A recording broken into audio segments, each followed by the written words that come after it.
Hey there. Subscribe to my channel. And also press this bell icon. प्यारे दोस्तों, सारिਆਂ ਨੂੰ मेरी प्यार भरी सत श्री अकाल। मैं सज्जन सिंह, पिंड रौलू माजरा, जो कि पंजाब दे विच जिला रोपड़ दे नाल है, रोपड़ दे विच है। इत्थे मैं निवास रखदा जी। ते इस टाइम मैं ऑर्गैनिक खेती शुरू की हुई है, करीब 4 एकड़ां दे विच। 4 एकड़ां च मैं खेती कर रहा। इस तो ये जो खेती है मैं 4 साल पहला शुरू की सी। हुण मैं मतलब कि चौथा साल मेरा ऑर्गैनिक खेती करदे नूं जा रहा। तो इस तो पहला मेरा जिहड़ा लाइफ टाइम सी मर्चेंट नेवी दे विच मैं सर्विस करदा रहा। करीब 20 साल की उम्र दे विच मैं 1973 दे विच मर्चेंट नेवी जो ग्रीस कंट्री है उत्थों मैं स्टार्ट की थी मर्चेंट नेवी की लाइफ। तो लगातार मैं 2005 तक इसे ही फील्ड दे विच मैं काम करता रहा मर्चेंट नेवी। 2005 तो बाद मेरा जिहड़ा जद्दी पुश्ती जो धंधा है खेतीबाड़ी है, वैसे तो बचपन तो ही साडा जिहड़ा परिवार है वो फार्मर परिवार है। पहला तो ही बचपन तो ही असीं ये खेतीबाड़ी दे विच लगे हुए हैं। अपने बजुर्गों के नाल अपनी फैमिली के नाल करते रहे, पढ़ाई भी कीती है ते नाल खेतीबाड़ी भी करते रहे। तो उस तो बाद तो फिर जदों मैं बाहर मर्चेंट नेवी दे विच गया, उदों भी मैनूं बाहरले कंट्रियां दे विच ज़्यादा करके जदों मैनूं फील्ड एरिया दे विच जाण दा मौका मिलदा, मैं ज़्यादा करके उत्थे दी खेती दी तकनीक नूं देखदा रहंदा भी वो लोकी उत्थों दे लोकी हैं जिहड़े खेती किवें करदे हैं, इन्ने किवें एडवांस हैं। पर उन्हां दे एडवांस होण दा कारण यही सी ज़्यादा करके कि उन्हां दे कोल साडे नालों पहिलां मशीनरीकरण उन्हां ने सब तो पहिलां कीता। उहदे करके वड्डियां वड्डियां मशीनां करके उन्हां दी जिहड़ी उन्हां ने अपना डिवेलप कर लिया, डिवेलप किया। डिवेलप करके उन्होंने फिर हर फील्ड दे विच खेतीबाड़ी नूं बड़ी उच्ची पद्धर ते लैके गए। रसायणक खेती जिन्हों कहने पर रसायणक खेती दे विच ही उन्होंने मल्लां मारियां। ते उस तो बाद जदों मैं आके इत्थे पहला मैं मेरा यही हुंदा सी जदों मर्चेंट नेवी छड्डी कि मैं भी एक वधिया किस्म की खेती है जिहड़ी यूनीवर्सिटी वगैरह जिहड़ी PAU पंजाब एग्रीकल्चर यूनीवर्सिटी लुधियाने वाले जिहड़ी दसदे हैं, मैं उस ढंग की खेती शुरू की। हालांकि मैं उन्हों का मैंबर भी रहा, उन्हों की लिटरेचर वगैरह पढ़ता रहा, कंटिन्यू मैगजीन मंथली मैगजीन भी मेरे को आउंदा हुंदा सी बड़ा पुराना।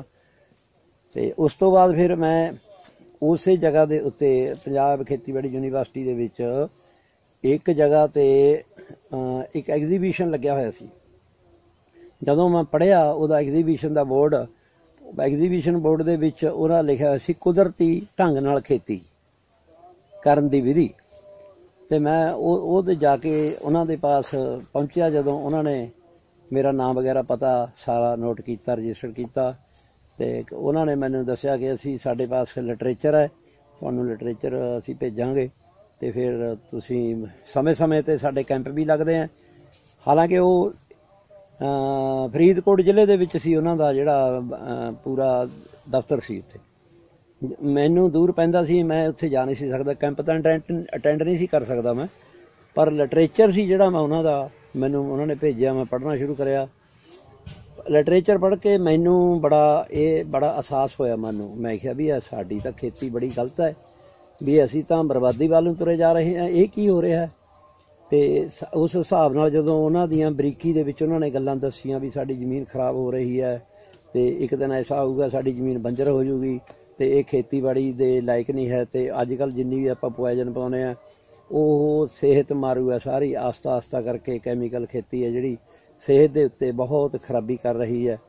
तो वो गल दा असर मेरे ते बड़ा पिया। तो गुरबाणी के आधार पर भी मेरे अंदर एक गल बैठी जो गुरु महाराज की बाणी दे विच भी आउंदा भी पवन गुरु पाणी पिता माता धरत महत। मैं क्या भी माता का दर्जा दिता गया अपने धरती नूं, ते असी तां अपनी माँ दे नाल बहुत भैड़ा सलूक कर रहे हैं। बई असी तां एक किस्म का अपनी माँ बीमार करती, असी तंदुरुस्त कित्थों हो जाएंगे। मैं लिटरेचर पढ़ के मेरा मन सारा बदल गया। उस तो बाद मैं खेतीबाड़ी शुरू की, मैं अपनी उन्होंने लिटरेचर के थ्रू मैं खेतीबाड़ी शुरू की। ਪਹਿਲੇ ਸਾਲ ਦੇ ਵਿੱਚ ਮੈਨੂੰ ਕੋਈ ਰਿਜ਼ਲਟ ਬਹੁਤਾ ਨਹੀਂ ਮਿਲਿਆ। ਕਾਰਨ ਕੀ ਸੀ ਕਿ ਬਈ ਥੋੜ੍ਹੇ ਜਿਹੇ ਤਕਨੀਕ ਦੀ ਵੀ ਘਾਟ ਸੀ ਮੇਰੇ ਕੋਲ, ਤੇ ਉਹਦੇ ਕਰਕੇ ਹੁਣ ਕੈਮੀਕਲ ਖੇਤੀ ਤੇ ਜ਼ਮੀਨ ਲੱਗੀ ਹੋਈ ਇੱਕਦਮ ਵੱਡੀ ਤਬਦੀਲੀ ਆਉਣੀ, ਤੇ ਉਹ ਜਿਹੜੇ ਬੈਕਟੀਰੀਆ ਵਗੈਰਾ ਜੈਵਿਕ ਖੇਤੀ ਦੇ ਬੈਕਟੀਰੀਆ ਉਹ ਤਾਂ ਬਿਲਕੁਲ ਹੀ ਨਹੀਂ ਸੀ ਖੇਤੀ ਦੇ ਇਹਦੇ ਵਿੱਚ ਜ਼ਮੀਨ ਦੇ ਵਿੱਚ, ਉਹਦਾ ਮਰ ਗਏ ਸੀ ਸਾਰੇ, ਤੇ ਉਹਨਾਂ ਨੂੰ ਦੁਬਾਰਾ ਫਿਰ ਡਿਵੈਲਪ ਕਰਨਾ, ਪ੍ਰਮੋਟ ਕਰਨਾ, ਤੇ ਉਹਨੂੰ ਟਾਈਮ ਲੱਗਣਾ ਸੀ। ਜਦੋਂ ਮੈਂ ਸ਼ੁਰੂ ਕੀਤੀ ਖੇਤੀ ਮੈਨੂੰ ਵੀ ਕਾਫੀ ਜ਼ਿਆਦਾ ਮੇਰੇ ਭਾਈਚਾਰੇ ਨੇ, ਮੇਰੇ ਲਾਗ ਦੇ ਕਿਸਾਨਾਂ ਨੇ ਕਾਫੀ ਮੈਨੂੰ ਡਿਸਕਰਜ ਕਰਨ ਦੀ ਕੋਸ਼ਿਸ਼ ਕਰੀ। ਮੈਨੂੰ ਕਿਹਾ ਕਿ ਇਹ ਨਹੀਂ ਹੋਣੀ ਹੈਗੀ, ਤੂੰ ਕਿੱਧਰੇ ਪਾਸੇ ਤੁਰ ਗਿਆ। ਮੈਂ ਕਿਹਾ ਵੀ ਕੋਈ ਗੱਲ ਨਹੀਂ, ਦੇਖੋ ਮੈਨੂੰ ਵੱਡਾ ਸਹਾਰਾ ਸੀ ਮੇਰਾ ਹੌਸਲਾ, ਗੁਰੂ ਮਹਾਰਾਜ ਦੇ ਨਾਲ ਜੁੜਨ ਕਰਕੇ ਮੇਰਾ ਹੌਸਲਾ ਬੁਲੰਦ ਸੀ। ਮੈਂ ਕਿਹਾ ਕੋਈ ਇੱਦਾਂ ਦੀ ਗੱਲ ਨਹੀਂ ਹੈ, ਮੈਂ ਇੰਨੀ ਜਲਦੀ ਕਿਸੇ ਵੀ ਫੀਲਡ ਵਿੱਚੋਂ ਭੱਜਦਾ ਨਹੀਂ, ਮੈਂ ਕਰਕੇ ਦੇਖੂ, ਮੈਂ ਦੇਖੀ ਜਾਊਗੀ ਜਿੱਤ ਹਾਰ ਬਣੀ ਹੋਈ ਹੈ, ਕੀ ਬਣਦਾ ਕੀ ਨਹੀਂ ਬਣਦਾ। ਉਹਦੇ ਕਰਕੇ ਇਹ ਹੋਇਆ ਵੀ ਮੈਨੂੰ ਪਹਿਲੇ ਸਾਲ ਤਾਂ ਕੁਝ ਘੱਟ ਝਾੜ ਮਿਲਿਆ। ਪਰਿਵਾਰ ਵਾਲੇ ਵੀ ਨਿਰਾਸ਼ ਹੋ ਗਏ, ਬੱਚੇ ਕਹਿਣ ਲੱਗੇ ਵੀ ਇਹ ਤਾਂ ਆਪਾਂ ਅੱਗੇ ਨੂੰ ਨਹੀਂ ਕਰਨੀ ਹੈਗੀ, ਵੀ ਇਹਦਾ ਕੁਝ ਵੀ ਫਸਲ ਵਗੈਰਾ ਸਾਡੀ ਤਾਂ ਬਿਲਕੁਲ ਬਹੁਤ ਹੇਠਾਂ ਹਟ ਗਿਆ ਝਾੜ ਵਗੈਰਾ।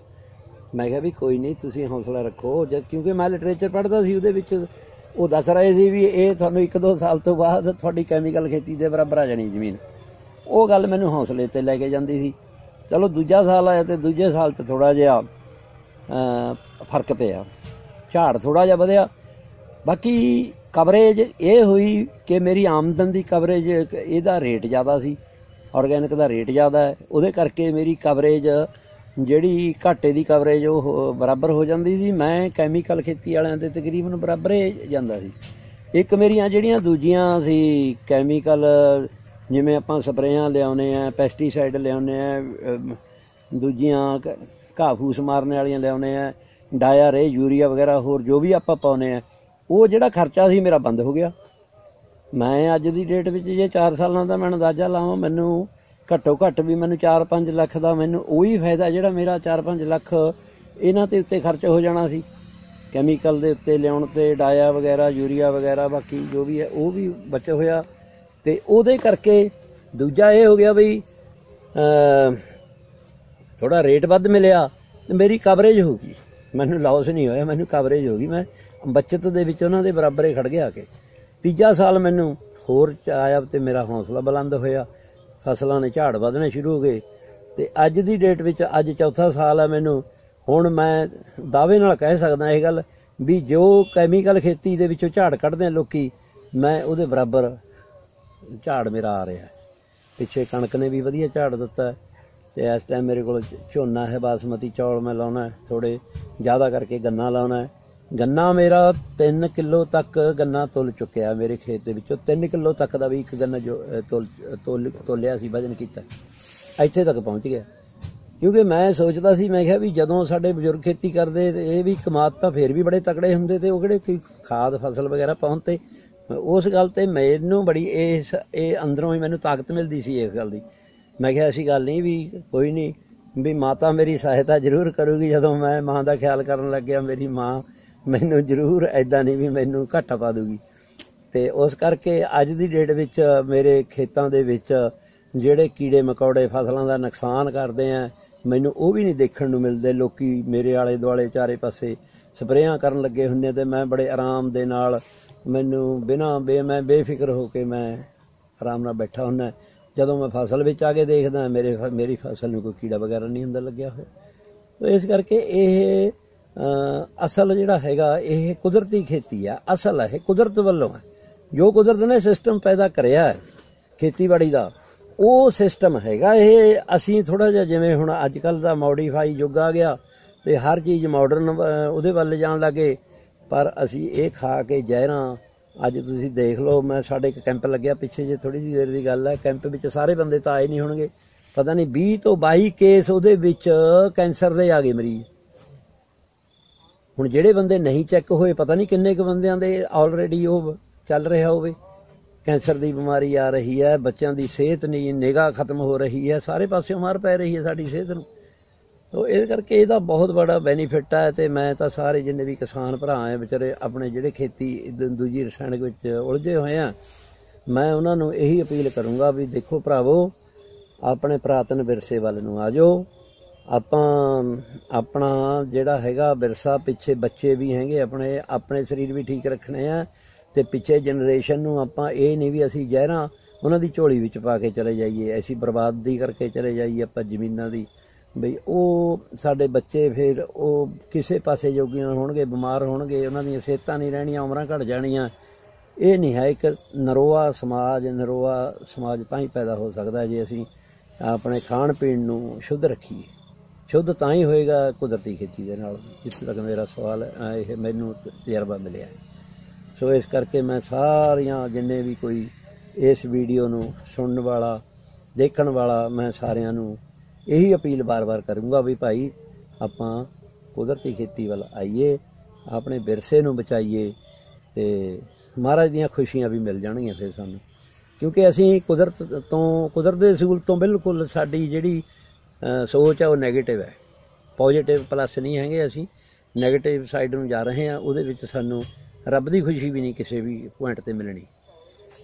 ਸੋ ਇਸ ਕਰਕੇ ਇਹ ਮੈਂ ਤੁਹਾਨੂੰ ਸਾਰਾ ਜਿਹੜਾ ਆਪਣਾ ਜਿੰਨਾ ਕੁ ਅੱਜ ਤੱਕ ਦਾ ਜੀਵਨ ਸੀ, ਜਿੰਨਾ ਕੁ ਮੈਂ ਅੱਜ ਤੱਕ ਹੰਢਾਇਆ ਇਸ ਆਰਗੈਨਿਕ ਖੇਤੀ ਨੂੰ, ਜੋ ਕੁਛ ਮੈਂ ਪ੍ਰਾਪਤੀਆਂ ਕੀਤੀਆਂ ਮੈਂ ਤੁਹਾਡੇ ਨਾਲ ਤਕਰੀਬਨ ਸਾਰੀਆਂ ਹੀ ਸਾਂਝੀਆਂ ਕੀਤੀਆਂ ਨੇ।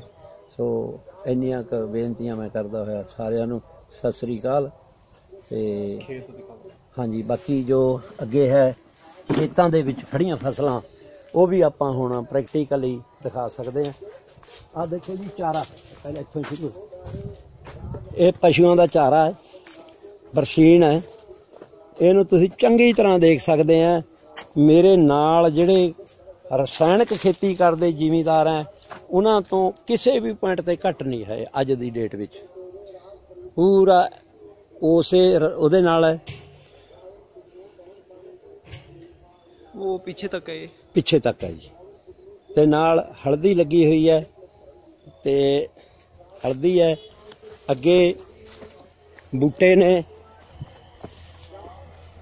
ਫਲਾਂ ਦੇ ਬੂਟੇ ਨੇ ਮੈਂ ਲਾਏ, ਇਸ ਵਾਰ ਕਾਫੀ ਬੂਟੇ ਲਾਏ हैं। आ गन्ने की पनीरी देखो इधर, ये सारे हल्दी के? हाँ जी, ये हल्दी है पूरी। इसके बीच में से चल सकते? हाँ हाँ, आराम नाल देखो। हाँ, ये हल्दी है जी। ये अमरूद का पेड़ भी? हाँ, अमरूद का पेड़ है, सारे पेड़ हैं जिन्ने भी, कोई स्प्रे नहीं ना थे।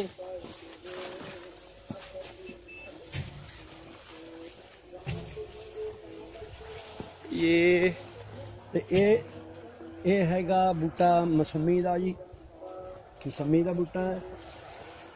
इधर पासे हल्दी है। ये बूटा ये भी गलगल का बूटा है, गलगल है। ये 12 मासा नींबू है। ये इतना बड़ा नींबू लगा हुआ है इसमें? हाँ जी, हाँ जी, लगे हुए। हाँ जी, हाँ देख सीडलेस है। हाँ हाँ देख लो। ये हाइब्रिड है या देसी है? ये अपना यूनिवर्सिटी तो लिया वैसे। अच्छा, एक पीछे सी वो कागजी नींबू, वो बिल्कुल अपना पुरानी ब्रीड है, पीछे सी वो पीछे रह गया। ओके। हाँ, तो इधरले पासे छोटे बूटे हैं, बरसीन दे विच खड़े हैं। ये साल 2 साल दे विच इन्हां दे बराबर आ जाणगे। ये तकरीबन मेरे कोल 1.5 कनाल जगह जिहड़ी मैं फल फ्रूट बूटियां दे नाल ये भर रहे हैं। ये संतरे का बूटा सज्जे पासे,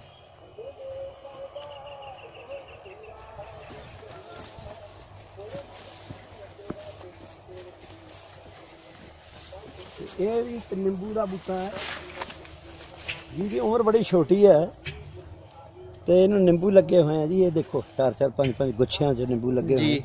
बड़ा छोटा जा बूटा है।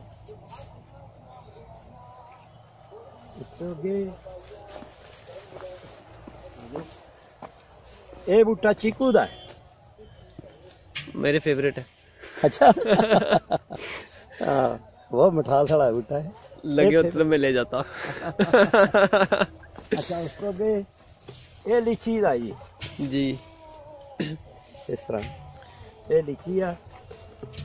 ये बूटा अनार दा है, अनार है।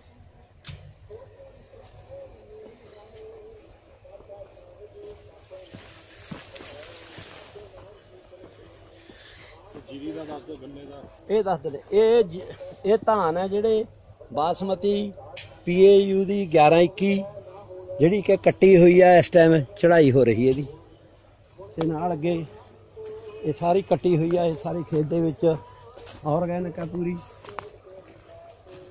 ਔਰ ਨਾਲ ਵੱਡੀ ਗੱਲ ਇਹ ਹੈ ਵੀ ਇਹਦੇ ਵਿੱਚ ਕਣਕ ਵੀ ਬੀਜੀ ਹੋਈ ਆ। ਦੇਖੋ ਹੇਠਾਂ ਆ ਦੇਖੋ ਕਣਕ ਇਹਦੇ ਵਿੱਚ ਬੀਜੀ ਹੋਈ ਆ। ਇਸ ਤੋਂ ਬਾਅਦ ਇਹ ਕਣਕ ਖੜੀ ਉਹਦੇ ਵਿੱਚ ਹੀ ਬੀਜੀ ਹੋਈ ਆ। ਇਸ ਤੋਂ ਬਾਅਦ ਹੋਏਗੀ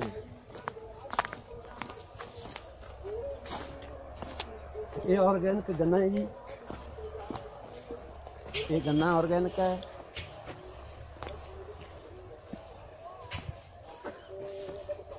ये सरसों ਇਹਦੇ ਵਿੱਚ ਤੋੜੀ ਆ ਸਰੋਂ ਹੈ। ਤੋੜੀ ਇਹਦੀ ਥੋੜਾ ਦੇਖੋ ਗਿੱਲਾ ਆ ਦੇਖ ਐਦਾਂ ਵਿੱਚ ਨੂੰ ਦੇਖੋ ਆ ਸਾਹਮਣੇ ਲਾਈਨਾਂ ਨੇ 8-8 ਫੁੱਟ ਜਗ੍ਹਾ ਛੱਡੀ ਹੋਈ ਆ ਕਮਾਦ ਵਾਸਤੇ। ਬਹੁਤ ਵਧੀਆ ਕਮਾਦ ਬਣਦਾ ਇਹਦੇ ਨਾਲ। ਗੰਨਾ ਇਹਦੀ ਕੁਆਲਿਟੀ ਬਹੁਤ ਵਧੀਆ ਬਣਦੀ ਹੈ। ਇਹਨੂੰ ਰੋਸ਼ਨੀ ਵੀ ਮਿਲਦੀ ਹੈ ਪੂਰੀ ਤੇ ਧੁੱਪ ਮਿਲਦੀ ਹੈ ਤੇ ਹਵਾ ਵੀ ਖੁੱਲੀ ਮਿਲਦੀ ਹੈ।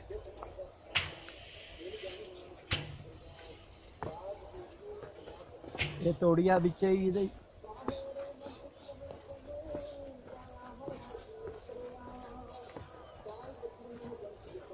ਇਹ ਕਮਾਲ ਹੈ ਜੀ ਸਾਰਾ। ਇਹਦੇ ਤੁਸੀਂ ਦੇਖਦੇ ਹੋਣੇ ਆ ਖਾਲੀ ਬਾਣ ਪਏ ਆ। ਇਹਦੇ ਵਿੱਚ ਮੈਂ ਮੱਕੀ ਦੀ ਫਸਲ ਸੀ ਲਾਈ ਹੋਈ, ਵਿੱਚ ਮੱਕੀ ਦੀ ਫਸਲ ਕੱਟੀ ਹੈ। ਇਹ ਸਾਰਾ ਕਮਾਦ ਹੀ ਏਦਾਂ ਹੀ ਚੱਲਦਾ।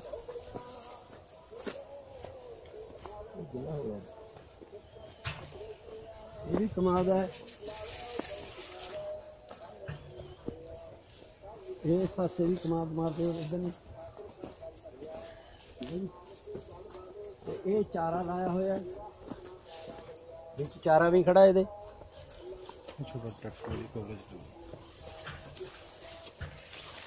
ये ट्रैक्टर छोटा भी आपका ही है? हाँ जी ये दिखाने ये बताऊँ लगे हुए हैं ਵਿੱਚ ਇਹਦੇ बैंगन गोल बैंगन भी लाया है। फिर दिखावा कट के देखा जी लगे हुए आ देखो जी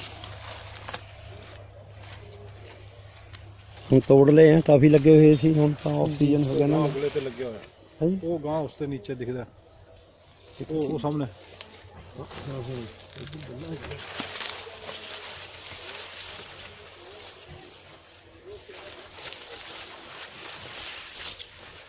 ये भी लगे हुए हैं। काफी सारे हैं, गुच्छे हैं। हाँ गुच्छे हैं जी। हुण वो तोड़ लेना सीजन ऑफ हो गया जी तकरीबन हुण ठंड दे नाल ये बंद हो जांदे इन्हां दिनां च। ठीक इधरले पासे आलू है। आलू है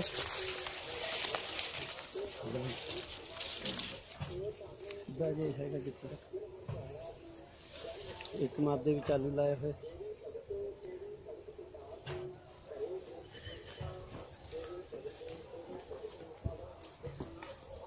ये छोटा ट्रैक्टर है रोटावेटर ट्रैक्टर। पिछले पासे दे रोटावेटर है। डीजल अंजाना 8 सिलेंडर 1 सिलेंडर। ये छोटी फसल दी गोडी करने वास्ते ते लाइनां दे विचकार बिजाई करने वास्ते ये बहुत वधिया है। गोडी करने वास्ते बहुत वधिया। मैं जिन्नी गोडी कमाद दी गोडी है सारी मैं इहदे नाल ही करी है और बहुत वधिया मशीन है। इन 2-3 सिस्टम होर भी लग जाते हैं। वैसे ज़्यादा करके मैं गोडी का ही काम लेना है। तो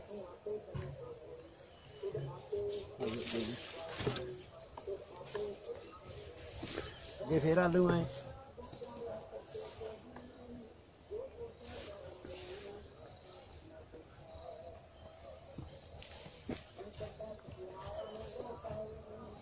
ये खाली जगह पई है। ये मैं हुण छोले ते मसरी ये खाली बाण दे विच मैं छोले ते मसरी लाउणी है। ते अगे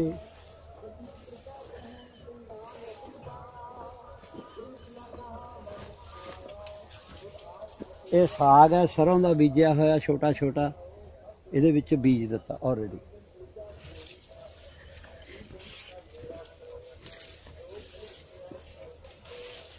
ਇਹਦੇ ਵਿੱਚ ਹਰੀ ਮੇਥੀ ਹੈ, ਮੇਥੀ ਕੀ ਕਹਿੰਦੇ ਆਪਾਂ,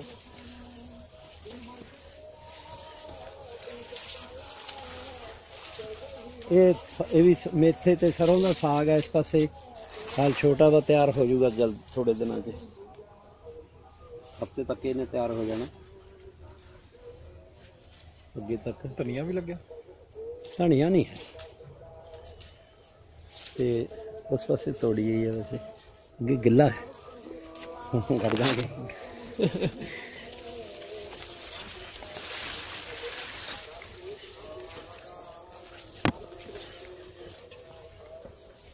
ਇਸ ਪਾਸੇ ਨੂੰ ਆ ਜਾਓ, ਇਸ ਪਾਸੇ ਨੂੰ ਆ ਜਾਓ।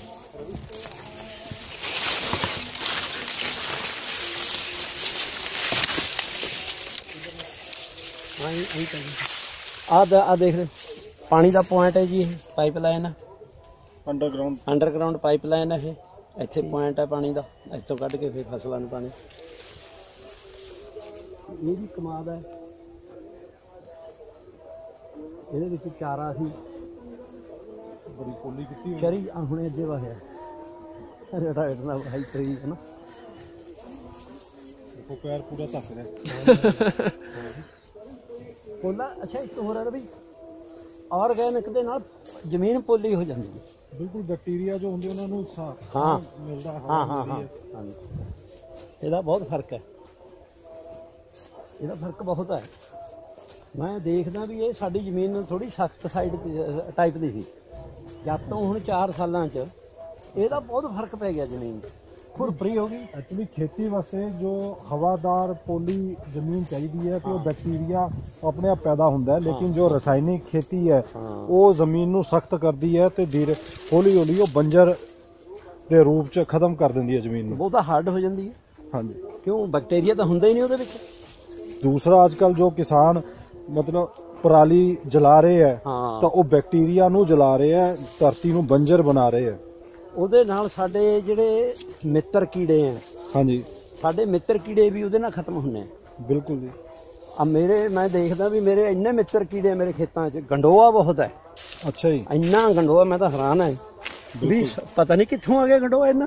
ਨਹੀਂ, ਗੰਡੋਆ ਉੱਥੇ ਪੈਦਾ ਹੁੰਦਾ ਜਿੱਥੇ ਰਸਾਇਣਿਕ ਖੇਤੀ ਨਹੀਂ ਹੈ। ਹਾਂ, ਕਿਉਂਕਿ ਗੰਡੋਏ ਨੂੰ ਇੱਕ ਵਾਤਾਵਰਣ ਚਾਹੀਦਾ ਹੈ, ਬਾਰਿਸ਼ ਦੇ ਦਿਨਾਂ 'ਚ ਉਹ ਆਪਣੇ ਆਪ ਪੈਦਾ ਹੋ ਜਾਂਦਾ ਹੈ, ਔਰ ਜੋ ਕੁਦਰਤੀ ਖੇਤੀ ਕਰਦੇ ਆ ਉੱਥੇ ਕੁਦਰਤੀ ਗੰਡੋਆ ਪੈਦਾ ਹੁੰਦਾ ਹੈ, ਕਿਉਂਕਿ ਉਹਨੂੰ ਕੁਦਰਤੀ ਖਾਣਾ ਜਿੱਥੇ ਮਿਲਦਾ ਹੈ ਜਾਂ ਉਹਦੇ ਵਾਤਾਵਰਣ ਅਨੁਕੂਲ ਹੈ ਤਾਂ ਉੱਥੇ ਗੰਡੋਏ ਨੇ ਆਪਣੇ ਆਪ ਪੈਦਾ ਹੋ ਜਾਣਾ। ਇਹਦੇ ਨਾਲ ਲੱਗੀ ਸੀ ਲਾਈਨ ਗੰਨੇ ਦੀ, ਜਿਹੜੀ ਦਾ ਗੁੜ ਬਣਾ ਲਿਆ ਆਪਾਂ ਨੇ, ਸ਼ੱਕਰ ਕੱਲ ਜਿਹੜਾ ਬਣਾਇਆ ਆਪਾਂ ਨੇ। ਹਾਂਜੀ ਹਾਂਜੀ, ਆ ਲਾਈਨ ਕੱਟੀ। ਅੱਛਾ, ਬਹੁਤ ਸੋਹਣੇ ਤਰੀਕੇ ਦੇ ਸੱਜਣ ਸਿੰਘ ਜੀ ਤੁਸੀਂ ਆਪਣਾ ਖੇਤ ਦਾ ਮਤਲਬ ਵੰਡ ਕੀਤੀ ਹੋਈ ਆ ਅੱਡ-ਅੱਡ ਫਸਲਾਂ ਲਈ, ਬੜੀ ਖੁਸ਼ੀ ਹੋਈ। ਬੜਾ ਮਤਲਬ ਗੰਨੇ ਦੀ ਹਾਈਟ ਦੇਖੋ ਜੀ, ਜਾਂ ਗੰਨੇ ਦੀ ਹਾਈਟ ਦੇਖੋ ਕਿੱਥੇ, 10 ਫੁੱਟ ਦੇ ਕਰੀਬ ਦੇਖੋ ਕਿੱਥੇ ਹੈ ਗੰਨੇ ਦੀ ਹਾਈਟ। ਹਾਂਜੀ, ਔਰ ਕੋਈ ਬੰਦਾ ਮੰਨ ਨਹੀਂ ਸਕਦਾ ਵੀ ਇਹਦੇ ਵਿੱਚ ਖਾਦ ਨਹੀਂ ਪਾਈ ਹੋਈ, ਯੂਰੀਆ ਨਹੀਂ ਪਾਇਆ, ਡਾਇਆ ਨਹੀਂ ਪਾਇਆ। ਦੇਖੋ ਨਹੀਂ, ਇੱਕ ਸੱਜਣ ਜੀ ਜੋ ਆਲੇ ਦੁਆਲੇ ਜਾਂ ਪਿੰਡ ਦੇ ਕਿਸਾਨ ਭਾਈ ਆ, ਆਪਣੇ ਕਿਸਾਨ ਵੀਰ, ਉਹ ਇਸ ਗੱਲ ਤੇ ਅਚਰਜ ਨਹੀਂ ਮੰਨਦੇ ਤੁਹਾਨੂੰ, ਜਾਂ ਇਸ ਗੱਲ ਤੋਂ ਪ੍ਰਭਾਵਿਤ ਨਹੀਂ ਹੁੰਦੇ ਵੀ ਅਸੀਂ ਵੀ ਆਰਗੈਨਿਕ ਕੁਦਰਤੀ ਖੇਤੀ ਵੱਲ ਜਾਈਏ, ਜਾਂ ਕੀ ਚੱਕਰ ਕੀ ਹੈ ਵੀ ਅੱਜ ਦਾ ਕਿਸਾਨ ਇਸ ਵੱਲ ਮੁੜਨਾ ਕਿਉਂ ਨਹੀਂ ਚਾਹੁੰਦਾ ਕੁਦਰਤੀ ਖੇਤੀ ਵੱਲ? ਉਹ ਚੱਕਰ ਜਿੱਥੇ ਤੱਕ ਮੇਰਾ ਅਨੁਭਵ ਹੈ, ਮੈਨੂੰ ਇਹੀ ਲੱਗਿਆ ਲੋਕਾਂ ਨੂੰ ਡਰ ਹੈ ਵੀ ਜੇ ਅਸੀਂ ਇਹ ਖੇਤੀ ਕਰਾਂਗੇ ਸਾਡਾ ਝਾੜ ਘਟ ਜਾਊਗਾ, ਸਾਡੀ ਆਮਦਨ ਘਟ ਜਾਊਗੀ। ਉਸ ਗੱਲ ਦਾ ਡਰ ਹੈ ਜ਼ਿਆਦਾ, ਮੇਨ ਚੀਜ਼ ਇਹ ਹੈ।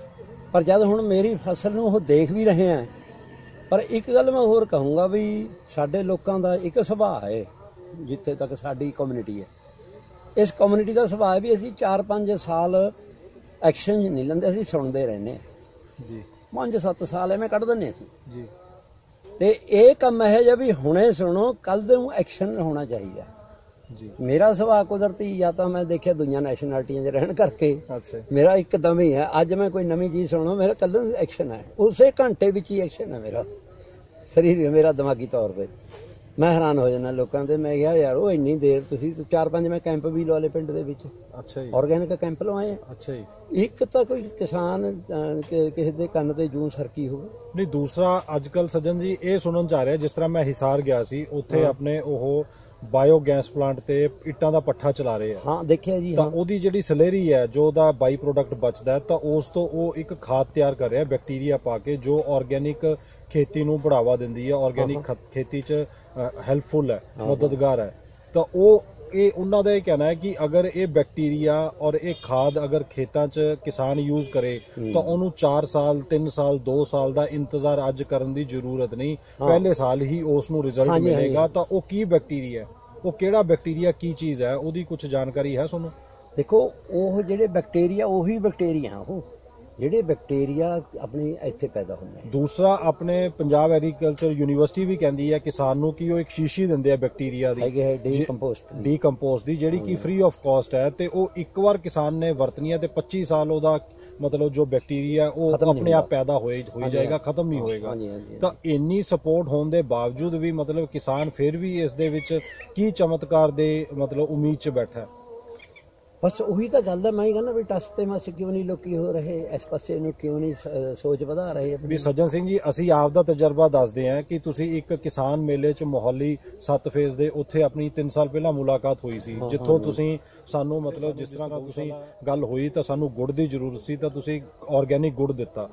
ਤਾਂ ਉਸ ਆਰਗੈਨਿਕ ਗੁੜ ਦਾ ਅਸੀਂ, ਹਾਲਾਂਕਿ ਉਹਦਾ ਮੁੱਲ ਜ਼ਿਆਦਾ ਸੀ, ਜਿਸ ਤਰ੍ਹਾਂ ਜੋ ਆਰਗੈਨਿਕ ਕੁਦਰਤੀ ਗੁੜ ਦਾ ਹੁੰਦਾ ਹੈ 100 ਰੁਪਏ ਕਿਲੋ ਦੇ ਹਿਸਾਬ ਨਾਲ, ਲੇਕਿਨ ਅਸੀਂ ਉਹ ਗਾਈਆਂ ਨੂੰ ਦਿੱਤਾ ਤਾਂ ਅਸੀਂ ਉਹਨਾਂ 'ਚ ਫਰਕ ਇਹ ਦੇਖਿਆ ਕਿ ਜੋ ਗਾਈਆਂ ਹੀਟ 'ਚ ਨਹੀਂ ਆ ਰਹੀਆਂ ਸੀ, ਜਾਂ ਜਿਨ੍ਹਾਂ ਦਾ ਗਰਭ ਨਹੀਂ ਠਹਿਰ ਰਿਹਾ ਸੀ, ਜਾਂ ਜਿਸ ਦਾ ਕੋਈ ਦੁੱਧ ਘੱਟ ਸੀ, ਜਾਂ ਜਿਸ ਤਰ੍ਹਾਂ ਕੋਈ ਨੰਦੀ ਮਤਲਬ ਹੀਟ 'ਚ ਸਰਵਿਸ ਨਹੀਂ ਦੇ ਰਿਹਾ ਸੀ, ਤਾਂ ਅਸੀਂ ਉਹਨਾਂ ਨੂੰ 2 ਮਹੀਨੇ 3 ਮਹੀਨੇ ਰੈਗੂਲਰ ਦਿੱਤਾ, ਤਾਂ ਉਹ ਆਪਦੇ ਸਿਸਟਮ 'ਚ ਰੈਗੂਲਰ ਹੋ ਗਏ, ਉਹਨਾਂ ਦੀ ਹੀਟ ਆ ਗਈ, ਉਹਨਾਂ ਦਾ ਗਰਭ ਠਹਿਰ ਗਿਆ। ਜਾਂ ਨੰਦੀ ਜੋ ਸਰਵਿਸ ਨਹੀਂ ਦੇ ਰਿਹਾ ਸੀ, ਉਹਨੂੰ ਅਸੀਂ ਬਾਜ਼ਾਰੂ ਅੰਗਰੇਜ਼ੀ ਦਵਾਈਆਂ ਖਵਾਉਂਦੇ ਆ, ਤਾਂ ਉਹ ਆਪਣੀ ਸਰਵਿਸ ਦੇਣਾ ਸ਼ੁਰੂ ਹੋ ਗਿਆ ਸੀ। ਹਾਲਾਂਕਿ ਉਸ ਦੇ ਨਾਲ ਅਸੀਂ ਉਹਨੂੰ ਲਸਣ ਅਦਰਕ ਵੀ ਖਵਾਇਆ, ਲੇਕਿਨ ਉਹ ਗੁੜ ਦੇ ਨਾਲ ਅਸੀਂ ਜੋ ਖਿਲਾਇਆ ਉਸ ਦਾ ਰਿਜ਼ਲਟ ਅਸੀਂ ਪ੍ਰੈਕਟੀਕਲ ਐਕਸਪੀਰੀਅੰਸ ਕੀਤਾ।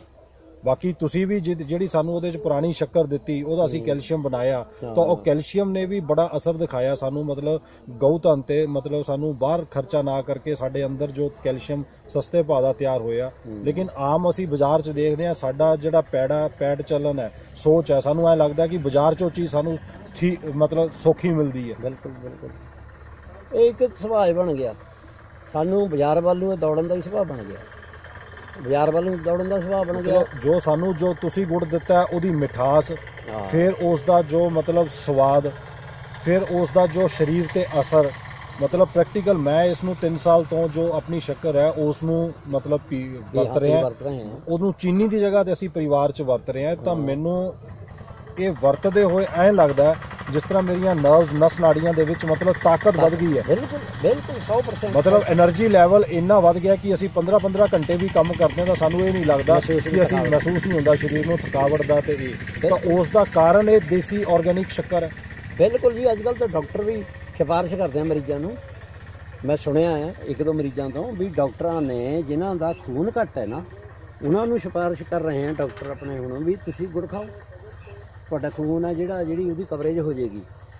ਕਿਉਂਕਿ ਜਿਹੜੀ ਇਹਦੇ ਵਿੱਚ ਤਾਕਤ ਹੈ ਗੁੜ ਦੇ ਵਿੱਚ, ਮੈਂ ਤਾਂ ਬਚਪਨ ਤੋਂ ਦੇਖਦਾ ਹੁੰਦਾ ਮੈਂ ਤਾਂ ਜੀ ਵੀ ਗੁੜ ਵਿੱਚ ਤਾਂ ਇੰਨੀ ਕੁ ਐਨਰਜੀ ਹੈ ਆਪਾਂ ਦੱਸ ਨਹੀਂ ਸਕਦੇ ਕਿੰਨੀ ਉਹ ਥਕਾਵਟ ਹੋਈ ਹੋਵੇ। ਹੁਣ ਅਸੀਂ ਕੰਮ ਕਰਦੇ ਹਾਂ, ਸਵੇਰ ਤੋਂ ਸ਼ਾਮ ਤੱਕ ਕੰਮ ਕਰਦੇ ਰਹੀਏ, ਤੇ ਸ਼ਾਮ ਨੂੰ ਅਸੀਂ ਆਪਣਾ ਘਰਾਂ ਦੇ ਵਿੱਚ ਜਾ ਕੇ ਕਹਿ ਦੇਣਾ ਵੀ ਜਿਸ ਦਿਨ ਜ਼ਿਆਦਾ ਹੈਵੀ ਕੰਮ ਕੀਤਾ ਹੁੰਦਾ ਨਾ, ਅਸੀਂ ਕਹਿਣਾ ਵੀ ਅੱਜ ਘਿਓ ਸ਼ੱਕਰ ਦਿਓ। ਅੱਛਾ ਜੀ, ਹਾਂਜੀ, ਸਪੈਸ਼ਲ ਸ਼ੱਕਰ ਨਾਲ ਰੋਟੀ ਖਾਣੀ ਦੇਸੀ, ਹਾਂ ਘਿਓ ਤੇ ਸ਼ੱਕਰ ਦਿਓ ਅੱਜ, ਕਿਉਂਕਿ ਥਕਾਵਟ ਹੋਈ ਹੈ ਸਰੀਰ ਨੂੰ।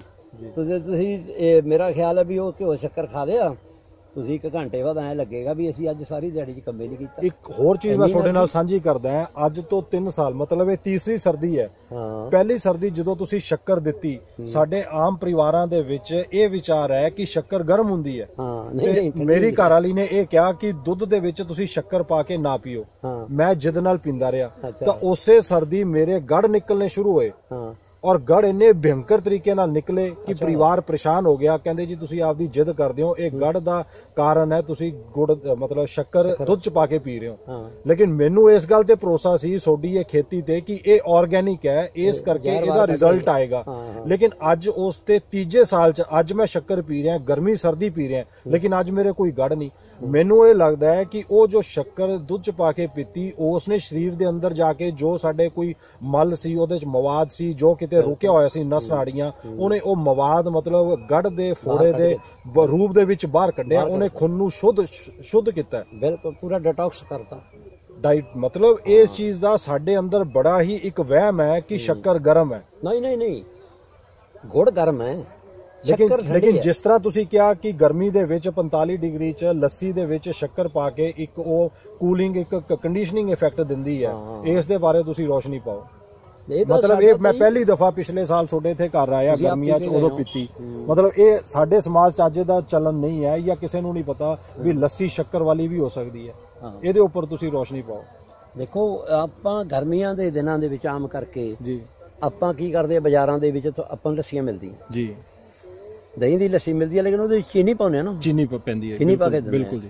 ਪਰ ਉਹ ਕਾਤੇ ਅਸੀਂ ਪੀਂਦੇ ਵੀ ਠੰਡਕ ਮਿਲੇ ਸਾਡੇ ਸਰੀਰ ਨੂੰ ਜੀ ਅਗਰ ਆਪਾਂ ਉਹਦੀ ਜਗ੍ਹਾ ਤੇ ਸ਼ੱਕਰ ਪਾ ਲਈਏ ਨਾ ਜੀ ਫੇਰ ਤੁਹਾਨੂੰ ਮੈਂ ਜਿਹੜੀ ਦੱਸੀ ਹੈ ਗੱਲ ਵੀ ਤੁਸੀਂ 40-45 ਡਿਗਰੀ ਤਾਪਮਾਨ ਦੇ ਵਿੱਚ ਕੰਮ ਕਰੀ ਜਾਓ ਤੁਹਾਨੂੰ ਫਰਕ ਹੀ ਨਹੀਂ ਪਏਗਾ ਬਿਲਕੁਲ ਤੁਹਾਡੀ ਬੋਡੀ ਹੀਟਡ ਨਹੀਂ ਹੋਊਗੀ ਤੁਹਾਨੂੰ ਮਹਿਸੂਸ ਹੋਏਗਾ ਵੀ ਗਰਮੀ ਤੁਹਾਨੂੰ ਅੰਦਰੋਂ ਮਹਿਸੂਸ ਹੀ ਨਹੀਂ ਹੋਊਗੀ ਇੰਨੀ ਠੰਡਕ ਦਿੰਦੀ ਹੈ ਸਰੀਰ ਨੂੰ ਅੱਛਾ ਜੀ ਪਰ ਮੇਰਾ ਤੇ ਰੁਟੀਨ ਹੈ ਮੈਂ ਤੇ ਜੂਨ ਔਰ ਮਈ ਜੂਨ ਦੇ ਦਿਨ ਮਹੀਨੇ ਜਿਹੜੇ ਜ਼ਿਆਦਾ ਖੁਸ਼ਕ ਤੇ ਗਰਮੀ ਤੇ ਖੁਸ਼ਕ ਦੇ ਜ਼ਿਆਦਾ ਟੈਂਪਰੇਚਰ ਇਹਨਾਂ ਮਹੀਨੇ 'ਚ ਮੇਰਾ ਤੇ ਰੁਟੀਨ ਹੈ ਮੈਂ ਤਾਂ ਸ਼ੱਕਰ ਹੈ ਜਿਹੜੀ ਸ਼ੱਕਰ ਦੇ ਨਾਲ ਲੱਸੀ ਆਪਣੀ ਚੱਲੂਗੀ ਡੇਲੀ ਰੁਟੀਨ ਦੇ ਵਿੱਚ ਹਰ ਰੋਜ਼ ਤੇ ਦੂਸਰਾ ਸੱਜਣ ਜੀ ਆਪਣੇ ਪਰਿਵਾਰ 'ਚ ਹੋਰ ਕੌਣ ਹੈ ਪਰਿਵਾਰ 'ਚ ਕੌਣ ਹੈ ਆਪਣੇ ਮੇਰੇ ਪਰਿਵਾਰ ਦੇ ਵਿੱਚ ਬੱਚੇ ਤਾਂ ਹੁਣ ਆਪਣੇ ਬਾਹਰ ਚਲੇ ਗਏ ਕਿੰਨੇ ਬੱਚੇ 2 ਲੜਕੇ ਆਪਣੇ ਬਾਹਰ ਚਲੇ ਗਏ ਪੋਤਾ ਵੀ ਬਾਹਰ ਚਲੇ ਗਿਆ ਬੱਚੇ ਕੀ ਕਰਦੇ ਆ ਕਿੰਨੀ ਉਮਰ ਉਹਨਾਂ ਦੀ ਤਕਰੀਬਨ ਵੱਡਾ ਲੜਕਾ ਤੇ ਮੇਰਾ 40 ਸਾਲ ਦਾ 40 ਤੋਂ 42 ਸਾਲ ਦੇ ਲਗਭਗ ਉਹ ਕੀ ਕੰਮ ਕਰਦਾ ਕਿੱਥੇ ਇਟਲੀ 'ਚ ਹੈ ਕੀ ਕੰਮ ਕਰਦੇ ਇਸ ਟਾਈਮ ਉੱਥੇ ਉਹ ਨੌਕਰੀ ਕਰਦਾ ਤੇ ਛੋਟਾ ਬੇਟਾ ਵੀ ਇਟਲੀ 'ਚ ਹੀ ਹੈ ਉਹ ਵੀ ਖੇਤੀਬਾੜੀ ਫਾਰਮ 'ਚ ਉੱਥੇ ਕੰਮ ਕਰਦਾ ਅੱਛਾ ਜੀ ਤੇ ਤੁਸੀਂ ਇਹ ਜਿਹੜੀ ਆਰਗੈਨਿਕ ਖੇਤੀ ਕੁਦਰਤੀ ਖੇਤੀ ਕਰਦੇ ਹੋ ਇਹ ਇਕੱਲੇ ਕਰ ਰਹੇ ਹੋ ਬਿਲਕੁਲ ਇਕੱਲਾ ਹੀ ਹੁਣ ਮੈਂ ਬਹੁਤ ਤੁਹਾਡੀ ਹਿੰਮਤ ਹੈ ਜੀ ਗੁਰੂ ਸਾਹਿਬ ਦੀ ਕਿਰਪਾ ਹੈ ਜੋ ਤੁਸੀਂ ਇਸ ਦੇਵੀ ਕਾਰਿਆ 'ਚ ਲੱਗੇ ਹੋਏ ਹੋ हाँ जी बड़ी एनर्जी मिलती है मैनू रवि जी खुशी मिल रही है क्योंकि कुदरती धंधा है और मैं तो इत्थे फुल वांग खिड़ जाना आके जदों मैं खेतों में आ जाना फसलों के विच जाना फुल वांग मेरा हिरदा खिड़ जाता देख के ਇਹਨਾਂ ਚੀਜ਼ਾਂ ਨੂੰ ਕਿਉਂਕਿ ਕੁਦਰਤੀ ਵਾਤਾਵਰਨ ਹੈ ਜੀ ਇਹ ਨਹੀਂ ਤੁਸੀਂ ਆਪਦੇ ਖੇਤ ਦੇ ਵਿੱਚ ਜਿਸ ਤਰ੍ਹਾਂ ਵੰਡਾ ਪਾਇਆ ਅੱਡ ਫਸਲਾਂ ਦਾ ਫਲਾਂ ਦਾ ਮਤਲਬ ਬਹੁਤ ਸਾਨੂੰ ਵਧੀਆ ਲੱਗਿਆ ਬਹੁਤ ਮਤਲਬ ਤੁਹਾਡੀ ਅਸੀਂ ਸੋਚ ਤੇ ਸਮਝ ਤੇ ਮਤਲਬ ਅੱਜ ਮਾਣ ਹੁੰਦਾ ਹੈ ਕਿ ਸਾਡੇ ਮਤਲਬ ਤੁਸੀਂ ਭਾਈ ਵੀਰ ਇਸ ਤਰ੍ਹਾਂ ਖੇਤੀ ਕਰ ਰਹੇ ਹੋ ਲੇਕਿਨ ਅਫਸੋਸ ਜਾਂ ਥੋੜਾ ਜਿਹਾ ਮਨ 'ਚ ਇੰਨਾ ਜ਼ਰੂਰ ਹੁੰਦਾ ਹੈ ਕਿ ਦੂਸਰੇ ਆਪਣੇ ਕਿਸਾਨ ਭਾਈ ਵੀਰ ਇਹਦੇ ਵੱਲ ਕਿਉਂ ਨਹੀਂ ਮੁੜ ਰਹੇ ਬਸ ਮੈਂ ਤਾਂ ਨਾਲੇ ਹਾਲਾਂਕਿ ਪੜ੍ਹੇ ਲਿਖੇ ਕਿਸਾਨ ਹੈ ਬਿਲਕੁਲ ਸਭ ਕੁਝ ਦੇਖ ਰਹੇ ਹਾਂ ਮੈਂ ਬੜੇ ਬੰਦਿਆਂ ਨੂੰ ਫੋਰਸ ਵੀ ਕਰਦਾ ਵੀ ਤੁਸੀਂ ਜੇ ਕੁਝ ਵੀ ਨਹੀਂ ਤੁਸੀਂ ਕਮਰਸ਼ੀਅਲ ਲੈਵਲ ਤੇ ਆਮਦਨ ਵੱਡੀ ਲੈਵਲ ਤੇ ਨਹੀਂ ਜਾਣਾ ਘੱਟ ਤੋਂ ਘੱਟ ਤੁਸੀਂ ਆਪਣੀ ਪਰਿਵਾਰਕ ਜ਼ਰੂਰਤ ਤਾਂ ਪੂਰੀ ਕਰੋ ਨਾ ਬਿਲਕੁਲ ਜੀ ਹੈਰਾਨੀ ਹੈ ਇਸ ਗੱਲ ਦੀ ਵੀ ਲੋਕੀ ਇਸ ਕੰਨੋਂ ਸੁਣ ਲੈਣੇ ਦੂਜੇ ਕਰਦੇ ਨੇ ਕੋਈ ਐਕਸ਼ਨ ਜਾਂ ਦੇਖੀ ਤਾਂ ਕੋਈ ਨਹੀਂ ਹੈ ਚਲੋ ਗੁਰੂ ਸਾਹਿਬ ਤੁਹਾਨੂੰ ਤੰਦਰੁਸਤੀਆਂ ਹਿੰਮਤ ਹੌਸਲਾ ਬਖਸ਼ੇ ਧੰਨਵਾਦ ਜੀ ਇਸ ਖੇਤੀ ਲਈ ਬਹੁਤ ਧੰਨਵਾਦ ਮਹਾਰਾਜ ਕਿਰਪਾ ਕਰੇ ਜੀ ਜਿੰਨੇ ਕੁ ਸਵਾਸ ਰਹੇ ਨੇ ਜ਼ਿੰਦਗੀ ਦੇ ਉਹ ਵੀ ਇਸੇ ਤਰ੍ਹਾਂ ਦੇ ਨਾਲ ਨਿਕਲ ਜਾਣ ਜਿਵੇਂ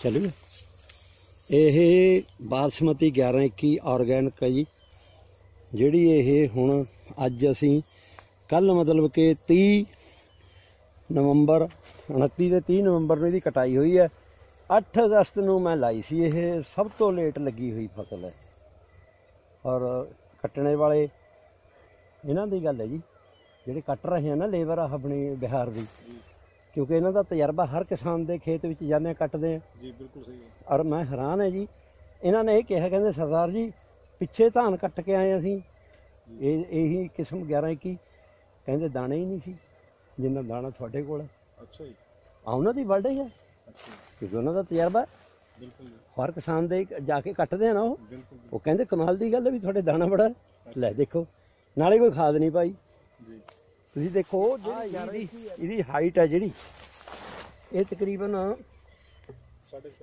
3.5 ਫੁੱਟ ਹੈ ਜਦੋਂ ਕਿ ਜਿਹੜੀ ਲੋਕਾਂ ਨੇ ਕੈਮੀਕਲ ਖੇਤੀ ਦੇ ਵਿੱਚ ਪਹਿਲਾਂ ਫਸਲ ਬੀਜੀ ਸੀ ਉਹਦੀ ਹਾਈਟ 5 ਫੁੱਟ ਤੱਕ ਹੈ ਅੱਛਾ ਜੀ ਹੈਰਾਨੀ ਦੀ ਗੱਲ ਦੇਖੋ 5 ਫੁੱਟ ਤੱਕ ਉਹ ਹਾਈਟ ਲੈ ਜਾਂਦੀ ਹੈ ਉਹ, ਔਰ ਇਹਦੀ ਹਾਈਟ ਵੀ 3 ਫੁੱਟ। ਇਹਦਾ ਡਿੱਗਣੇ ਦਾ ਵੀ ਕੋਈ ਰਿਸਕ ਨਹੀਂ ਫਸਲ ਦਾ ਜੇ ਹਵਾ ਹੁਵਾ ਆ ਜਾਵੇ। ਤੇ ਦੂਜਾ ਇਹਦੇ ਵਿੱਚ ਝਾੜ ਦੇਖੋ, ਦਾਣਾ ਪੂਰਾ ਪੈ ਗਿਆ, ਦਾਣਾ ਪੂਰਾ। ਹਾਂ, ਫਿਰ ਇਹਦੇ ਵਿੱਚ ਕੋਈ ਕੈਮੀਕਲ, ਕੋਈ ਸਪਰੇਅ ਨਹੀਂ ਹੈ, ਕੋਈ ਇਹਦੇ ਵਿੱਚ ਖਾਦ ਨਹੀਂ ਹੈਗੀ। ਦੇਖੋ ਕੁਦਰਤ ਸਾਥ ਦੇ ਰਹੀ ਹੈ, ਬਿਲਕੁਲ ਪਰਮੇਸ਼ਰ ਨੇ ਬਿਨਾਂ ਖਾਦਾਂ ਤੇ ਕਿੰਨਾ ਵਧੀਆ ਦਾਣੇ ਲਾਤੇ, ਤਿਆਰ ਕਰਤਾ। ਮੈਂ ਤਾਂ ਇਹੀ ਕਹੂੰਗਾ ਵੀ ਫਿਰ ਸਾਡੇ ਨਾਲੋਂ ਬੇਵਕੂਫ ਹੋਰ ਵੱਡਾ ਬੰਦਾ ਦੁਨੀਆ 'ਚ ਕੌਣ ਹੈ ਜਿਹੜਾ ਕੁਦਰਤ ਤੇ ਭਰੋਸਾ ਨਹੀਂ ਕਰਦਾ ਤੇ ਆਪਣੀ ਮਰਜ਼ੀ ਕਰਕੇ ਕੈਮੀਕਲ ਖੇਤੀ ਵੱਲ ਉਤਰਿਆ। ਇਹ ਕਮਾਦ ਦੀ ਪਨੀਰੀ, ਗੰਨੇ ਦੀ ਪਨੀਰੀ ਹੈ ਜੀ। ਇਹ ਇੱਕ ਗੰਢ ਇਹਦੀ ਲੱਗੀ ਹੋਈ ਆ। ਇਹ ਪਨੀਰੀ ਮੈਂ ਅਕਤੂਬਰ ਦੇ ਲਾਸਟ ਵਿੱਚ ਲਾਈ ਹੈ, 1 ਮਹੀਨੇ ਦੀ ਪਨੀਰੀ ਹੈ ਜੀ। ਇਹਨੂੰ ਮੈਂ ਹੁਣ ਕੱਟ ਦੇਣਾ। ਅੱਛਾ, ਕੱਟਣ ਤੋਂ ਬਾਅਦ ਇਹਦੀਆਂ 5-5 6-6 ਸ਼ਾਖਾਂ ਨਿਕਲਣੀਆਂ ਜੀ, ਤੇ ਸ਼ਾਖਾਂ ਨਿਕਲ ਜਾਣੀਆਂ। ਇਹ ਮੈਂ ਜਾ ਕੇ ਅੱਗੇ ਫਿਰ ਫਰਵਰੀ 15 ਫਰਵਰੀ ਤੋਂ ਬਾਅਦ, ਫਰਵਰੀ ਦੇ ਐਂਡ 'ਚ ਮੈਂ ਉਹ ਦੂਜੇ ਖੇਤ ਵਿੱਚ ਸ਼ਿਫਟ ਕਰ ਦੇਣੀ ਹੈ ਖੇਤੀ ਵਾਲੀ ਜਗ੍ਹਾ। ਹਾਂ, ਕਿਉਂਕਿ ਹੁਣ ਉਹ ਮੇਰਾ ਖੇਤ ਹੈ ਜਿਹੜਾ ਉਹ ਫਸਲ ਹੈ ਉਹਦੇ ਵਿੱਚ ਦੂਜੀ। ਤੇ ਲੇਕਿਨ ਅੱਜ ਕਮਾਦ ਮੇਰਾ ਇੱਥੇ ਤਿਆਰ ਹੋ ਗਿਆ। ਠੀਕ ਹੈ, ਕਮਾਦ ਮੇਰਾ ਅੱਜ ਇੱਥੇ ਤਿਆਰ ਹੋ ਗਿਆ ਤੇ ਮੈਂ ਉਹ ਫਸਲ ਕੱਟ ਲੈਣੀ ਹੈ, ਉਹਦੀ ਜਗ੍ਹਾ ਇਹ ਟਰਾਂਸਫਰ ਕਰ ਦੇਣੀ ਹੈ। ਮੇਰਾ ਟਾਈਮ ਬਚ ਗਿਆ। ਤੇ ਇਹਦੇ ਨਾਲ ਇੱਦਾਂ ਤਕਨੀਕ ਹੈ, ਨਵੀਂ ਤਕਨੀਕ ਕਾਫੀ ਹੈ। ਆਹ ਇੱਕ ਕਮਾਦ ਦਾ ਬੂਟਾ ਤੁਹਾਨੂੰ ਦਿਖਾ ਦਿੰਦੇ ਹਾਂ ਜੀ। ਆ ਦੇਖੋ, ਇਸੇ ਪਨੀਰੀ ਦਾ ਇੱਕ ਪੌਦਾ ਲੱਗਿਆ ਹੋਇਆ ਸੀ, ਕੇਵਲ ਇੱਕ। ਅੱਛਾ ਜੀ, ਜਿਵੇਂ ਉਹ ਖੜੀ ਹੈ ਨਾ, ਇੱਕ ਜੀ ਸਿੰਗਲ ਲਾਇਆ ਹੋਇਆ ਜੀ। ਇਹਦੇ 'ਚ ਇੰਨੀਆਂ ਸ਼ਾਖਾਂ ਨੇ? ਅੱਜ ਦੇਖੋ ਇਹ 30-35 ਸ਼ਾਖਾਂ ਨੇ, ਗਿਣਤੀ ਕਰਕੇ ਦੇਖੀ। ਅੱਛਾ ਜੀ, ਚੰਗੀ ਤਰ੍ਹਾਂ ਸਾਰੇ ਪਾਸੇ ਮਾਰੇ ਜੀ। 30-35 ਸ਼ਾਖਾਂ ਇਹਦੇ ਵਿੱਚੋਂ ਬਣ ਗਈਆਂ। ਅੱਛਾ ਜੀ, ਦੇਖੋ ਤੁਹਾਡੇ ਸਾਹਮਣੇ ਕਿੰਨੀਆਂ ਸ਼ਾਖਾਂ ਨਿਕਲੀਆਂ ਹੋਈਆਂ। ਇਹ ਕਿਸ ਤਰ੍ਹਾਂ ਹੈ ਜੀ? ਇਹ ਕਿਸ ਤਰ੍ਹਾਂ ਨਿਕਲ ਵੀ ਆਈਆਂ। ਕਾਰਨ ਪਤਾ ਕੀ ਹੈ? ਹੁਣ ਇਹਦਾ ਚੌਗਰਦਾ ਖਾਲੀ ਹੈ। ਹਾਂਜੀ, ਹੁਣ ਇਹ ਜਿੰਨੀ ਮੈਕਸੀਮਮ ਇਹਨੇ ਸ਼ਾਖਾਂ ਦੇਣੀਆਂ ਉਹਨੀਆਂ ਦਊਗਾ। ਜੇ ਇਹਦੇ ਗੁਆਂਢ 'ਚ ਆਪਾਂ ਇੱਥੇ ਲਾ ਦੂੰਗੇ ਜੀ, ਇੱਥੇ ਲਾ ਦੂੰਗੇ, ਇੱਥੇ ਲਾ ਦੂੰਗੇ, ਪਰਲੇ ਪਾਸੇ ਜਿਵੇਂ ਕਰਦੇ ਆ ਕਿਸਾਨ ਜੀ, ਇਹ 2-3-4 ਗੰਨਿਆਂ ਤੋਂ ਵੱਧ ਨਹੀਂ ਹੋਣਗੇ। ਅੱਛਾ, ਕਿਉਂਕਿ ਇਹ ਤੁਹਾਨੂੰ ਤਜਰਬਾ ਕਦੋਂ ਹੋਇਆ ਜੀ, ਇਹ ਜਿਹੜੀ ਸਮਝ ਆਈ ਇਹ ਮੈਨੂੰ ਲਿਟਰੇਚਰ 'ਚੋਂ ਹੀ ਆਈ ਹੈ। ਅੱਛਾ, ਕਿਉਂਕਿ ਲਿਟਰੇਚਰ ਵਿੱਚ ਉਹਨਾਂ ਨੇ ਇਹ ਦੱਸੀ ਹੋਈ ਗੱਲ ਜੀ, ਵੀ ਤੁਸੀਂ ਜਿਹੜਾ ਗੰਨਾ ਹੈ ਹਾਂਜੀ, ਘੱਟੋ ਘੱਟ ਲਾਈਨ ਟੂ ਲਾਈਨ 2 ਫੁੱਟ ਚਾਹੀਦਾ ਜੀ। ਇਹਦੇ ਵਿੱਚ 8 ਫੁੱਟ ਦਾ ਫਾਸਲਾ ਛੱਡੋ ਦੂਈ ਲਾਈਨ ਤੱਕ। 8 ਫੁੱਟ? ਹਾਂ, ਅੱਛਾ ਜੀ, ਇੰਨੀ ਇਹਨੂੰ ਹਵਾ ਜੀ, ਇੰਨਾ ਇਹਨੂੰ ਸਪੇਸ ਮੰਗਦਾ ਹੈ ਜੀ। 4 ਫੁੱਟ ਤੱਕ ਸਪੇਸ ਇੱਥੇ ਆ ਗਿਆ ਜੀ, 4 ਫੁੱਟ ਦੂਜੀ ਲਾਈਨ ਦਾ ਆ ਗਿਆ, 4 ਫੁੱਟ ਪਰਲੇ ਪਾਸੇ ਕਵਰ ਕਰ ਗਿਆ, 8 ਫੁੱਟ ਜਗ੍ਹਾ ਕਵਰ ਕਰਦਾ। ਫਿਰ ਇਦਾਂ ਸ਼ਾਖਾਂ ਬਣਨਗੀਆਂ ਇਹਦੀਆਂ। ਅੱਛਾ ਜੀ, ਅਗਰ ਤੁਸੀਂ ਜੇ ਇਹਦੇ ਵਿੱਚ ਜ਼ਿਆਦਾ ਬੂਟੇ ਲਾ ਦੋਗੇ ਇਹਨੇ ਚੁੱਪ ਹੋ ਜਾਣਾ। ਕਿੰਨੇ ਦੇਖੋ ਕੁਦਰਤ ਹਾਂਜੀ, ਕਿੰਨੇ ਸੈਂਸਿਟਿਵ ਹੈ ਇਹ, ਜੀ, ਇੰਨੇ ਸੈਂਸਿਟਿਵ ਹੈ। ਹੁਣ ਇਹ ਕੱਲਾ ਜੀ, ਔਰ ਖੁੱਲ ਕੇ ਖੁਸ਼ੀ ਨਾਲ ਫੈਲ ਰਿਹਾ ਹੈ। ਕੀ ਬਾਤ ਹੈ, ਪੂਰੀ ਖੁਸ਼ੀ ਨਾਲ ਫੈਲ ਗਿਆ। ਇਹ ਕਿੰਨੀਆਂ ਸ਼ਾਖਾਂ ਦੇਤੀਆਂ ਨੇ। ਜਦੋਂ ਅਸੀਂ ਇਹਦੇ ਗੁਆਂਢ 'ਚ ਲਾ ਦੂੰਗੇ ਦੂਜਾ, ਫਿਰ ਇਹ ਸੁੰਗੜ ਜੂਗਾ। ਜ਼ਬਰਦਸਤੀ ਹੋਗੀ ਨਾ। ਅਸਲ ਦੇਖਿਆ ਜਾਵੇ ਕੁਦਰਤ ਦੇ ਅਸੂਲ ਨਾਲ ਇੰਨੀ ਜਗ੍ਹਾ ਮੰਗਦਾ ਹੈ, ਖੁੱਲੀ ਜਗ੍ਹਾ ਮੰਗਦਾ ਹੈ। ਇਹ ਲਿਟਰੇਚਰ ਵਿੱਚੋਂ ਮੈਨੂੰ ਮਿਲੀ ਹੈ ਗੱਲ, ਜਿਹੜੇ ਬੰਦਿਆਂ ਨੇ ਸਰਚ ਮਾਰ ਕੇ ਇਸ ਚੀਜ਼ ਦੀ ਖੋਜ ਕਰੀ ਹੈ ਵੀ ਇੰਨੀ ਜਗ੍ਹਾ ਦਿਓ ਜੀ, ਝਾੜ ਦੇ ਵਿੱਚ ਕੋਈ ਫਰਕ ਨਹੀਂ ਪਊਗਾ। ਮੈਂ ਹਾਲ ਉੱਥੇ ਤੱਕ ਨਹੀਂ ਪਹੁੰਚ ਸਕਿਆ, ਲੇਕਿਨ ਉਹ ਲਿਟਰੇਚਰ ਵਾਲੇ ਤਾਂ ਇਹ ਕਹਿੰਦੇ ਆ ਵੀ ਇਸ ਵਿਧੀ ਨਾਲ ਲਾਇਆ ਹੋਇਆ ਗੰਨਾ 1 ਏਕੜ ਵਿੱਚੋਂ 1000 ਕੁਇੰਟਲ ਤੱਕ ਝਾੜ ਆਉਂਦਾ। ਅੱਛਾ ਜੀ, ਅਜੇ ਮੈਂ ਉੱਥੇ ਤੱਕ ਬਹੁਤ ਦੂਰ ਬੈਠਾ ਮੈਂ, ਮੇਰੇ ਕੋਲ ਉਹ ਤਕਨੀਕਾਂ ਹਾਲ ਕਮਜ਼ੋਰ ਹੈ ਮੇਰੀਆਂ, ਪਰ ਮੈਂ ਹੈਰਾਨ ਹਾਂ ਉਹਨਾਂ ਦਾ ਲਿਟਰੇਚਰ ਪੜ੍ਹ ਕੇ। ਕਹਿੰਦੇ ਵੀ ਪੰਜਾਬ ਦਾ ਇਹ ਜੀ, ਬਈ ਸਾਊਥ ਇੰਡੀਆ ਦਾ 1600 ਕੁਇੰਟਲ ਤੱਕ 1 ਏਕੜ 'ਚ। 1600? ਅੱਛਾ ਜੀ, ਹੈਰਾਨੀ ਹੈ ਵੀ ਇੰਨਾ ਝਾੜ ਜੀ। ਇੰਨਾ ਦਾ ਇੱਥੇ 4 ਏਕੜ ਦੂਏ ਜਿਹੜੇ ਕੈਮੀਕਲ ਖੇਤੀ ਵਾਲੇ 4 ਏਕੜਾਂ 'ਚ ਵੀ ਨਹੀਂ ਹੁੰਦਾ। 400 ਏਕੜ ਇੱਕ ਕੈਮੀਕਲ ਖੇਤੀ ਵਾਲਿਆਂ ਦਾ 400 ਏਕੜ ਝਾੜ ਬਹੁਤ ਮੁਸ਼ਕਲ ਨਾਲ ਆਉਂਦਾ ਹੈ ਘੱਟ ਕਿਸਾਨਾਂ ਦਾ। 400 ਕੁਇੰਟਲ ਨਹੀਂ, 300, 250, 300 ਐਵਰੇਜ ਇੱਥੇ ਪੈਂਦੀ ਹੈ ਜੀ। ਪਰ ਜੇ ਇਸ ਤਕਨੀਕ ਨਾਲ ਲਾਏ ਵਾ ਹੋਵੇ, ਮੈਂ ਤਾਂ ਕਹਿੰਦਾ ਵੀ ਇਹ, ਕਿਉਂਕਿ ਇੱਕ ਗੰਨਾ ਜਿਹੜਾ 2.5-3 ਕਿਲੋ ਤੱਕ ਜਾਂਦਾ ਹੈ। ਇਹ ਡਰਮ ਹੈ ਨਾ ਜਿਹੜਾ, ਇਹਦੇ ਵਿੱਚ 1 ਸਾਲ ਪੁਰਾਣੀਆਂ ਪਾਥੀਆਂ ਦਾ ਪਾਣੀ ਹੈ ਜਿਹੜਾ, ਹਾਂ, ਉਹਦਾ ਇਹ ਤਿਆਰ ਕਰਿਆ ਹੈ। 96 ਘੰਟੇ ਪਾਥੀਆਂ ਨੂੰ ਭਿਉਂ ਕੇ ਰੱਖਣਾ ਪਾਣੀ 'ਚ, 96 ਘੰਟੇ ਬਾਅਦ ਉਹ ਪਾਥੀਆਂ ਬਾਹਰ ਕੱਢ ਦੇਣੀਆਂ। ਉਹਦੇ ਬੈਕਟੀਰੀਆ ਇਹਦੇ ਵਿੱਚ ਪਾਣੀ 'ਚ ਪ੍ਰਮੋਟ ਹੋ ਜਾਂਦੇ। ਫਿਰ ਇਹ ਅਸੀਂ ਸਪਰੇ ਫਸਲਾਂ ਤੇ ਕਰਦੇ। एक खोल के दस सकते हो? ਹਾਂ ਆ ਦੇਖੋ ਇਹਦੇ ਵਿੱਚ ਪਾਣੀ ਪਿਆ ਹੈ। ਠੀਕ ਹੈ ਜੀ। ਉਸ ਤੋਂ ਅੱਗੇ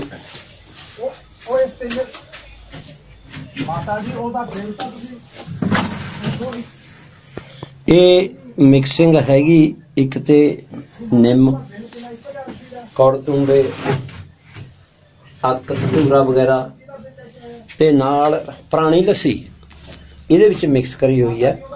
ਇਹਨਾਂ ਦਾ ਮਿਕਸ ਕਰਕੇ ਫਿਰ ਅਸੀਂ ਸਪਰੇਅ ਕਰਦੇ ਫਸਲਾਂ ਨੂੰ, ਜਿਹੜਾ ਫੰਗੀਸਾਈਡ ਨੂੰ ਵੀ ਕੰਟਰੋਲ ਕਰਦਾ ਹੈ। ਤੇ ਵੈਸੇ ਤਾਂ ਕੀੜੇ ਮੈਂ ਤੁਹਾਨੂੰ ਪਹਿਲਾਂ ਵੀ ਦੱਸ ਚੁੱਕਿਆ ਵੀ ਕੀੜੇ ਬਹੁਤ ਘੱਟ ਗਏ, ਕੀੜਾ ਦੇਖਣ ਨੂੰ ਨਜ਼ਰ ਨਹੀਂ ਆਉਂਦਾ। ਜੇ ਕੋਈ ਕੀੜਾ ਪੈਦਾ ਹੁੰਦਾ ਉਹਨੂੰ ਖਾਣ ਵਾਲੇ ਕੀੜੇ ਵੀ ਨਾਲੇ ਆ ਜਾਂਦੇ, ਉਹ ਆਪੇ ਹੀ ਖਾ ਖੂ ਜਾਂਦੇ। ਸਾਨੂੰ ਖੇਚਲ ਕਰਨੀ ਨਹੀਂ ਪੈਂਦੀ ਸਪਰੇਅ ਦੀ। ਤੇ ਦੂਜਾ ਇਹ ਹੈ ਵੀ ਅਗਰ ਸਾਨੂੰ ਲੋੜ ਪੈਂਦੀ ਹੈ, ਜਿਵੇਂ ਹੁਣ ਮੈਂ ਧਾਨਾਂ ਦੀ ਫਸਲ ਤੇ ਸਪਰੇਅ ਕੀਤੀ ਹੈ, ਉਹਦੇ ਉੱਤੇ ਥੋੜੀ ਜਿਹੀ ਫੰਗੀਸਾਈਡ ਦੀ ਪ੍ਰੋਬਲਮ ਆ ਗਈ ਸੀ, ਫਿਰ ਮੈਂ ਇਹ ਸਪਰੇਆਂ ਕੀਤੀਆਂ, ਉਹਦੇ ਨਾਲ ਕੰਟਰੋਲ ਹੋ ਗਈ, ਠੀਕ ਹੋ ਗਈ। ਬਾਕੀ ਜਿਹੜੀ ਦੇਸੀ ਗਾਂ ਹੈ ਮੇਰੇ ਕੋਲ, ਹਾਂਜੀ, ਰਾਠੀ ਕਿਸਮ ਦੀ ਹੈ, ਰਾਜਸਥਾਨ ਰਾਠੀ, ਉਹਦਾ ਜਿਹੜਾ ਹੈ ਲਿਟਰੇਚਰ ਵਿੱਚ ਉਹਨਾਂ ਨੇ ਦੱਸਿਆ ਵੀ ਇੱਕ ਦੇਸੀ ਗਾਂ ਦਾ ਜਿਹੜਾ ਗੋਬਰ ਹੈ 12 ਏਕੜ ਜ਼ਮੀਨ ਦੇ ਵਾਸਤੇ ਸਫੀਸ਼ੀਐਂਟ ਹੈ। 12 ਏਕੜ ਜ਼ਮੀਨ ਦੇ ਵਿੱਚ ਆਪਾਂ ਖੇਤੀ ਕਰ ਸਕਦੇ ਹਾਂ ਇੱਕ ਗਾਂ ਨਾਲ। ਠੀਕ, ਜ਼ਿਆਦਾ ਮਾਤਰਾ 'ਚ ਪਾਉਣ ਦੀ ਲੋੜ ਨਹੀਂ। ਉਹਨੂੰ ਚੰਗੀ ਤਰ੍ਹਾਂ ਬਰੀਕ ਕਰਕੇ ਉਹਨੂੰ ਕੁਆਂਟਲ 2 ਕੁਆਂਟਲ ਪਰ ਏਕੜ ਆਪਾਂ ਪਾ ਸਕਦੇ ਹਾਂ। ਉਹਦੇ ਨਾਲ ਬੈਕਟੀਰੀਆ ਜਿੰਨੇ ਵੀ ਉਹਦੇ ਕੁਦਰਤੀ ਤੌਰ ਤੇ ਬੈਕਟੀਰੀਆ ਨਹੀਂ ਹੈ ਤੇ ਬੈਕਟੀਰੀਆ ਡਿਵੈਲਪ ਹੋ ਜਾਂਦੇ ਆਪਣੇ ਖੇਤ ਵਿੱਚ।